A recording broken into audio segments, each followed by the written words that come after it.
নমস্কার বন্ধুরা, news time চ্যানেলে আপনাদের সকলকে স্বাগত জানাই। বন্ধুরা, রাজ্য সরকারের একটি গুরুত্বপূর্ণ খবরের আপডেট নিয়ে আমি চলে এলাম আপনাদের সামনে নিউজ টাইমের পর্দায়।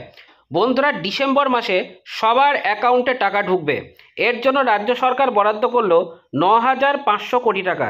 তো বন্ধুরা, আপনাদের কোন কোন প্রকল্পের জন্য এই টাকা বরাদ্দ করা হয়েছে, কবে সেই টাকা ঢুকবে ডিসেম্বর মাসে, এবং আপনারা কিভাবে সেই প্রকল্পের সুবিধা পাবেন ইত্যাদি বিভিন্ন বিষয় নিয়ে বিস্তারিত তথ্যটি আমরা আজকের এই ভিডিওটিতে জেনে নেব। দর্শক বন্ধুরা, যারা ভিডিওটি ইতিমধ্যে দেখছেন তারা কোনো প্রকল্পের অন্তর্ভুক্ত হয়ে থাকলে সেই প্রকল্পটির নাম ভিডিওর কমেন্ট সেকশনে অবশ্যই উল্লেখ করবেন। তো বন্ধুরা, বিস্তারিত ভিডিওটি স্কিপ না করে শুরু থেকে শেষ অবধি দেখতে থাকুন। ভিডিওটি শুরু করার আগে আপনাদের কাছে আমাদের একটাই রিকোয়েস্ট, ভিডিওটি ভালো লেগে থাকলে এবং ইনফরমেটিভ হয়ে থাকলে অবশ্যই একটি লাইক দেবেন, শেয়ার করে দেবেন। চ্যানেলে নতুন হয়ে থাকলে চ্যানেলটিকে অবশ্যই সাবস্ক্রাইব করে দেবেন। তো বন্ধুরা, সময় নষ্ট না করে বিস্তারিত ভিডিওটি শুরু করা যাক।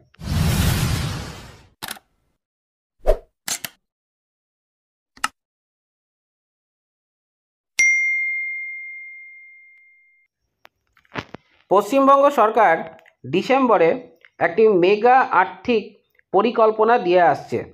আসলে রাজ্যের মানুষকে অবাক করার পরিকল্পনা করছে সরকার।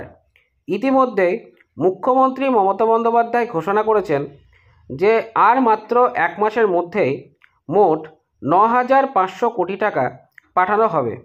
এই বছর শেষ হওয়ার আগেই রাজ্য জুড়ে নাগরিকদের জন্য এই বড় উদ্যোগ নেওয়া হচ্ছে। অনেক মানুষই উপকৃত করবে এটি।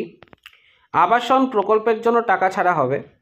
এই চমকের প্রথম অংশে আবাস যোজনা অর্থাৎ হাউজিং স্কিম ডিসেম্বরে 15 ডিসেম্বর থেকে 30শে ডিসেম্বরের মধ্যে সরকার 12 লক্ষ দরিদ্র পরিবারের ব্যাংক অ্যাকাউন্টে 60,000 টাকা পাঠাবে।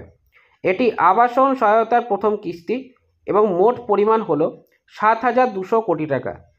একজন সরকারি আধিকারিক এটিকে বাংলার জনগণের জন্য ক্রিসমাস উপহার হিসাবে বর্ণনা করেছেন, কারণ এটি মূলত বড়দিনে পাঠানোর জন্য পরিকল্পনা করা হয়েছিল, কিন্তু 10 দিন এগিয়ে আনা হয়েছে। মহিলাদের জন্য এই প্রকল্পেও টাকা পাঠাবে। এই পরিকল্পনার আরও একটি গুরুত্বপূর্ণ অংশ হল লক্ষ্মীর ভাণ্ডার প্রকল্প। ডিসেম্বরে সরকার এই প্রকল্পের অধীনে 2 কোটি মহিলাদের জন্য 2,300 কোটি টাকা বরাদ্দ করবে। এই আর্থিক সাহায্যের জন্য যোগ্য নারীর সংখ্যা বেড়েছে। তালিকায় 5 লাখ নতুন সুবিধাভোগী যুক্ত হয়েছেন। যদিও এটি সরকারের জন্য কাজটিকে কিছুটা চ্যালেঞ্জিং করে তুলেছে, ভালো খবর হলো যে যারা যোগ্যতা অর্জন করবে তারা সরাসরি নিজেদের ব্যাংক অ্যাকাউন্টে টাকা পাবেন।